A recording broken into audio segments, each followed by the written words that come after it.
bisector of angle ABC and ray CE is a bisector of angle ACB. If segment AB and AC are congruent, then prove that segment ED is parallel to BC. बराबर। तो पहले अपन लोग diagram prepare कर लेते और फिर देखते सम में क्या सॉल्व करना। एक ट्राइंगल है, ट्राइंगल ABC क्वेश्चन में दिया है।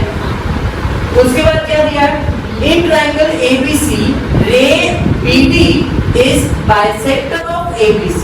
फॉर एग्जांपल मैं अगर इधर B लिख लेता हूँ, यहाँ पे C लिख लेता हूँ, यहाँ पे A इधर भी लिख सकता हूँ, ऐसा कुछ भी। अब एंगल ABC ये है, इसका बाइसेक्टर क्या है, तो रे BD is a bisector. Bisector मतलब इक्वल पार्ट में डिवाइड करता है, बराबर है। तो मैं हमने ये ड्रॉ कर चलेगा, तो ये बाइसेक्टर बन गया, रे BD is a bisector. Clear clear यहाँ तक। आगे क्या दिया है, रे CE is a bisector of ACB। ACB का CE इज अ बाइसेक्टर। यहाँ पे E आ गया, ये इसका बाइसेक्टर बन गया। प्रूव क्या करना, प्रूव करना है ED यानी E। ये लाइन पैरेलल किसको है, इसको प्रूव करना है।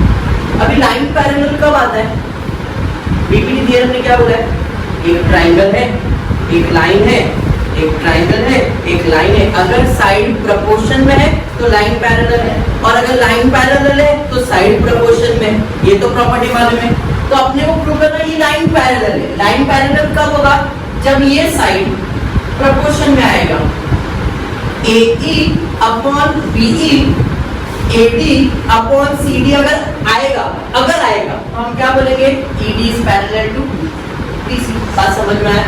अपने को क्या प्रूव करना है, समझ में आया? क्या प्रूव करना है, AE upon BE is equals to AD upon CD prove करना है।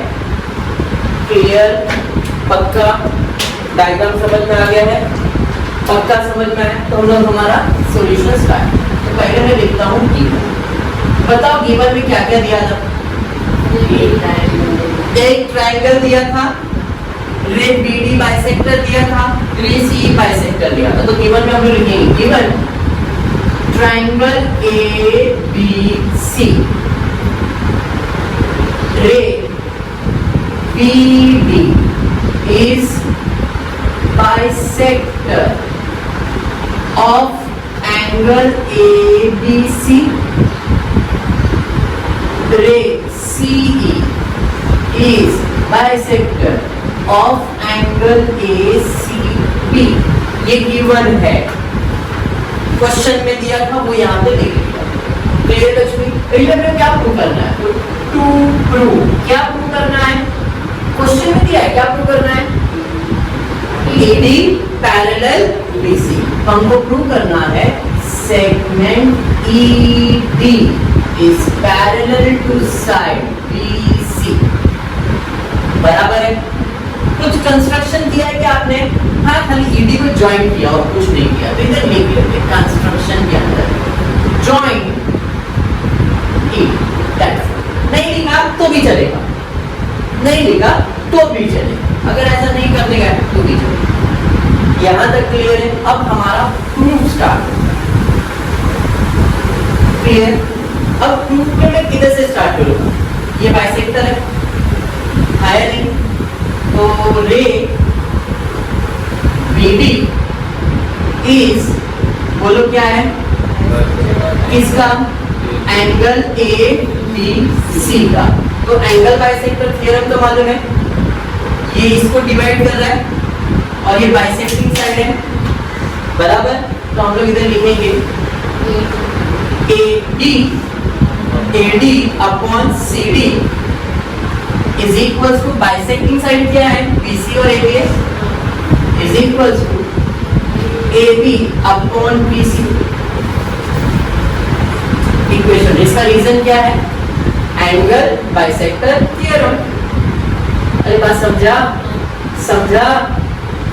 और एक चीज, रे CE is bisector of angle ACB।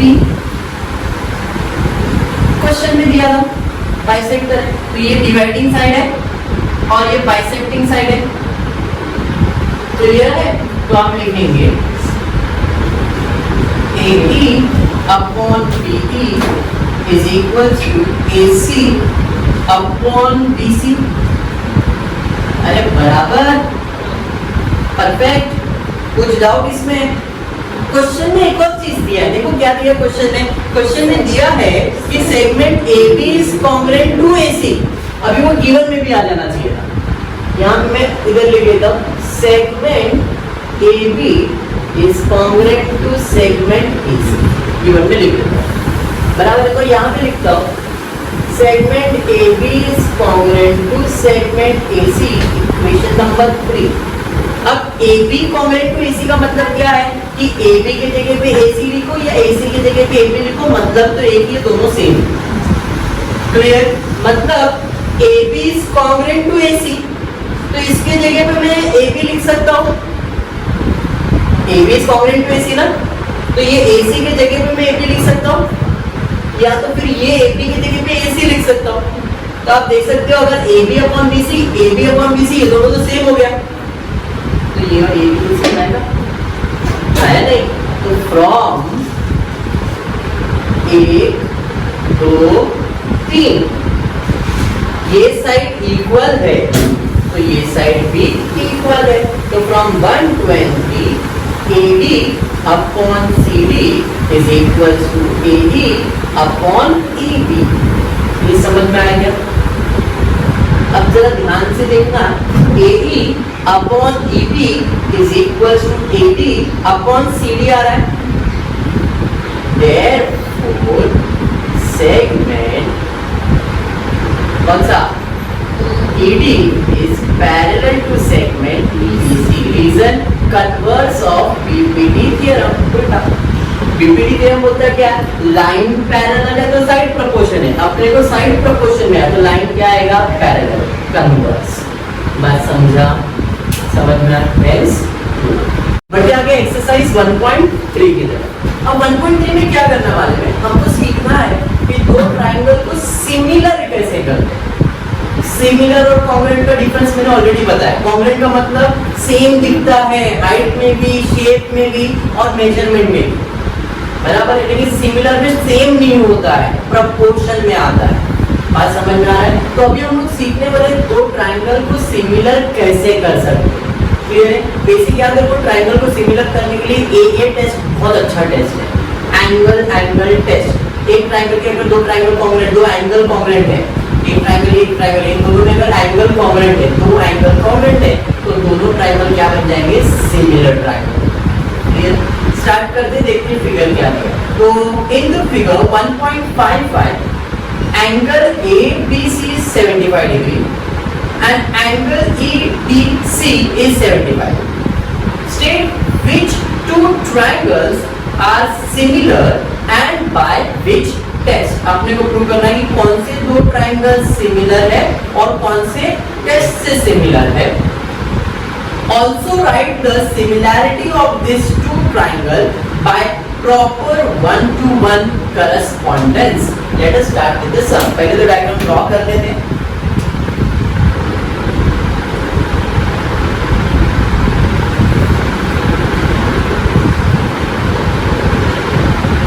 इसी तरह डायग्राम दिया है, बराबर है। A B E C B बराबर है। यहाँ पे भी 75 डिग्री दिया है, यहाँ पे भी 75 बराबर। और कुछ दिया है क्या? तो पहले तो दो ट्रायंगल को पहचानो कि इसमें से कौन से दो ट्रायंगल अपने को लेने। कौन से दो ट्रायंगल लेंगे बताओ? A B C और दिस इज वेरी इंपॉर्टेंट। अभी हम लोग लिखते हैं प्रूफ। जो नेमिंग लिखने वाले ना वो इंपॉर्टेंट है। प्रॉपर नेमिंग लिखेंगे तो ही आपका सम राइट आएगा।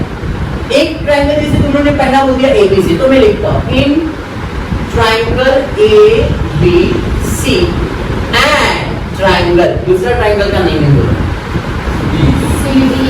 CDE। To same CDE। इधर ही गड़बड़ तुमने किया, ट्राइंगल का नेम लिखने में गड़बड़ है। ट्राइंगल तो बराबर बोला है बट नेमिंग लिखने में थोड़ा सा गड़बड़ है। एंगल बी को कॉन्ग्रुएंट क्या है, ये तो अपने को डायग्राम में दिख रहा है ना। एंगल बी को कॉन्ग्रुएंट एंगल डी है, बराबर। अब तुमने ये वाला ट्राइंगल लिया, बड़ा वाला ट्राइंगल लिया, बड़े वाले ट्राइंगल में भी सी आ रहा है, छोटे वाले ट्राइंगल में भी सी आ रहा है, मतलब बी और डी, सी और सी दोनों में है, तो नेमिंग भी इसी तरह बी और सी। तो इधर भी ट्राइंगल में बी को कॉन्ग्रुएंट डी है और सी को कॉन्ग्रुएंट सी, तो दोनों पीछे, तो इधर नेमिंग आएगा ई डी सी। ये नेमिंग लिखने को आना चाहिए। अगर आपने सी डी ई लिख दिया रहता तो ट्राइंगल का नेमिंग ही रॉन्ग हो जाता, और ट्राइंगल का नेमिंग रॉन्ग है, आपका सॉल्यूशन भी आता तो भी आंसर रॉन्ग आ जाएगा। क्लियर है? तो हमने लिखा in triangle ABC and EBC, ABC EBC, इसके अंदर angle B is congruent to angle D. Angle B, B को 3 नेमिंग करेंगे, A B C is congruent to angle, बोलो, ई बी सी। गिवन दिया है। फिर angle A C B is congruent to angle ACB is congruent to angle, बोलो, ECD। क्यों? Angle C तो common है ना दोनों में, ACB बड़ा वाला, ECD छोटा वाला, बट एंगल C आ रहा है बीच में। हाँ नहीं, गिवन थोड़ी है, इसे कहते हैं कॉमन एंगल, दोनों का कॉमन एंगल है नहीं। अब ट्राइंगल सिमिलर होने के लिए कम से कम 2 एंगल चाहिए, मिनिमम 2 एंगल मिल गया था, है नहीं। There triangle ABC is similar to triangle EDC by AA test। अरे बात समझ में आया? इसे कहते हैं सिमिलर, दो ट्राइंगल सिमिलर है। तो क्वेश्चन में पूछा था, क्या पूछा है, state which 2 triangle are similar, तो दीस 2 ट्राइंगल्स आर सिमिलर। कौन से टेस्ट से? AA टेस्ट से। अभी अपने को 1-to-1 करस्पॉन्डेंस भी लिखना है। अभी पहले एंगल लिखते हैं। हर ट्राइंगल के अंदर 3 एंगल होता है और 3 साइड होता है, ये तो पता है ना। हर ट्राइंगल के अंदर 3 एंगल 3 साइड होता है। अब ये ट्राइंगल के अंदर 2 एंगल तो कॉन्ग्रुएंट हो गया, बचा कौन सा एंगल बताओ? B को कॉन्ग्रुएंट दिया है, C को कॉन्ग्रुएंट दिया है, तो एंगल A को कॉन्ग्रुएंट क्या आएगा? E आएगा ना, एक ही बच गया ना। देखो ABC EDC, B को कॉन्ग्रुएंट D हो गया, C को कॉन्ग्रुएंट C हो गया, तो A को कॉन्ग्रुएंट क्या आएगा? E। नाम से पता चल गया, क्लियर? इसलिए नेमिंग लिखना इंपॉर्टेंट है। I can say angle BAC is congruent to angle, बोलो, DEC। इसे कहते हैं corresponding angle of similar triangle. Triangle similar था ना, इसलिए similar triangle, CAST, corresponding angle of similar triangle, CAST, S similarity. Clear? अब आ जाते हैं साइड्स पे। इधर साइड में कौन से साइड आएंगे, तो जो ट्राइंगल का नेमिंग है इसी से मिलेगा, AB upon ED is equal to BC upon BC is equal to AC upon EC। यहाँ पे अपॉन में आएगा, क्यों? ट्राइंगल सिमिलर है। इसका रीजन क्या आएगा? CSST, corresponding sides of similar triangle, corresponding sides of similar triangle. बात समझ में आया क्या? हो गया अपना सब क्लियर है? सम नंबर 2, डायग्राम दिया है, PQR एक ट्राइंगल है और LMN एक ट्राइंगल है। Are the triangles in the figure 1.56 similar? If yes then by which test? अब यहाँ पे एंगल नहीं दिया है, अपने को साइड का मेजरमेंट दिया है, बराबर है? चलो देख लेते हैं। पहला ट्राइंगल दिया है PQR,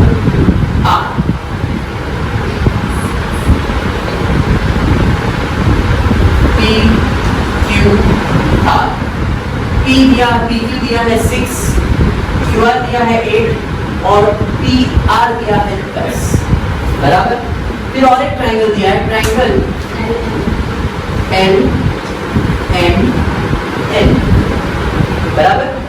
तो एल यहाँ पे एन, यहाँ पे एन, इसका 3, इसका 4 और इसका 5। हमको क्या प्रूव करना है, क्या ये सिमिलर है या नहीं है, बराबर। तो प्रूफ स्टार्ट कर। विशाल देखिए ना, प्रूव करने के लिए हम पहले दो ट्राइंगल लिखते हैं। एक ट्राइंगल, कौन सा triangle, P Q R and triangle L M N. देखो सीक्वेंस वैसे ही फॉलो किया। इसके अंदर let us assume P Q upon L M is equals to Q R upon M M is equals to P R upon L.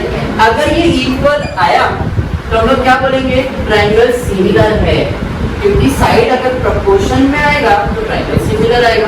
तो P Q कितना है 6, L M कितना है 3, ये कितना है 8, 4, 10, 5, 3 1 जा 2 जा 4 1 जा 4 2 जा 5 1 जा। सबका रेशियो 2:1 2:1 2:1, याद है ना, 2/1 2/1 2/1, सब इक्वल आ रहा है। तो साइड प्रोपोर्शन में है, आया नहीं। अगर साइड प्रोपोर्शन में है तो therefore triangle P Q R is similar to triangle L M N by which test, S S S dash, side proportion में है। अरे बात समझ में आया? और कुछ पूछा है कि क्वेश्चन में, देखो जरा, नहीं सिर्फ बस इतना ही पूछा है कि बोला कि अगर सिमिलर है तो कौन से टेस्ट से सिमिलर है, तो हम लोग लिखेंगे it is similar by S S.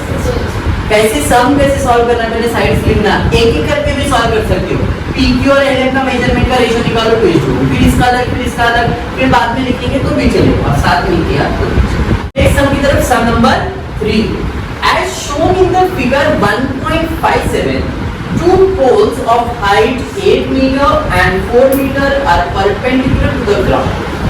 If the length of shadow of smaller pole due to sunlight is 6 meter, then how long will the shadow of bigger pole at the same time?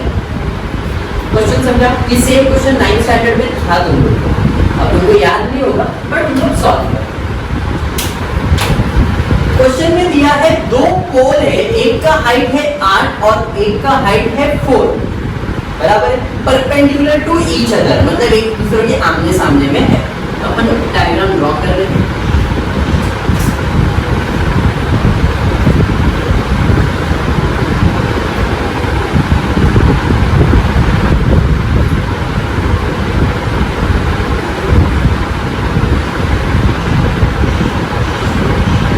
Perpendicular मतलब 90 degree, perpendicular मतलब 90, बराबर है। एक बड़ा पोल है ए C B, मैंने diagram को reverse कर दिया है, टेंशन मत लेना। पी आर क्यू, ये छोटा पोल है और ये बड़ा पोल है, ठीक है। छोटा पोल का लेंथ दिया है 4, बड़ा पोल का लेंथ दिया है 8। छोटा पोल का शैडो गिर रहा है नीचे, जिसका डिस्टेंस आ रहा है 6, बराबर। बड़ा पोल का शैडो मालूम नहीं है, फाइंड करना है, इसको टेक्स्ट बोलो क्वेश्चन में। क्लियर? पक्का? अब क्या कैसे सॉल्व करेंगे, कैसे सॉल्व करेंगे, थोड़ा सा दिमाग लगाओ।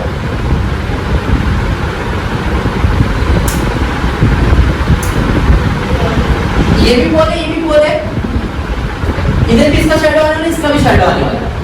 तो पहली बात, yes we can say these two triangles are similar triangle.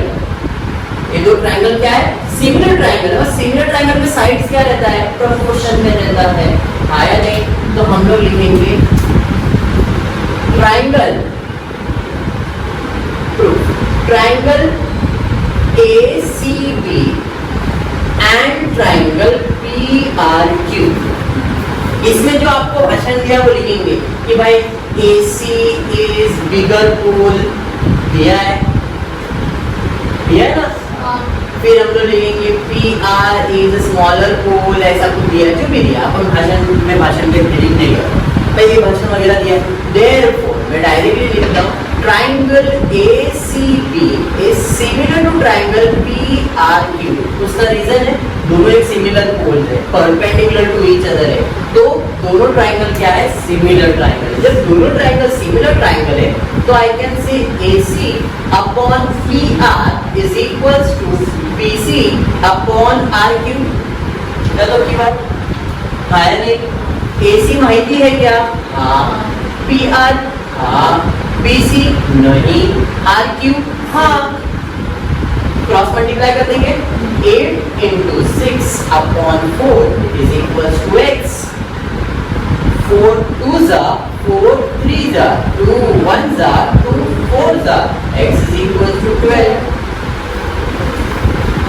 अरे बात समझा, डायरेक्टली भी फाइंड कर सकते हो, आप रेशियो देख सकते हो, 4 1s are 4 2s are 2 का रेशियो है तो 6 का डबल करेंगे कितना आएगा, 12। ये आ जाएगा। अरे बात समझा, चलो कंप्लीट करो।